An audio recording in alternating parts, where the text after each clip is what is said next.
Since it was funded, it has made $215. So basically, it works like a mining bot. So if you can see the profits it generates here, very little profits, and over time the whole trade closes on on a profit. So it's just like a mining bot.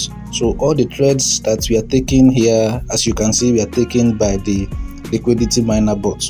And let me go over to the chart so that you can see that all these trades we are taking just this morning, as you can see from the charts over here.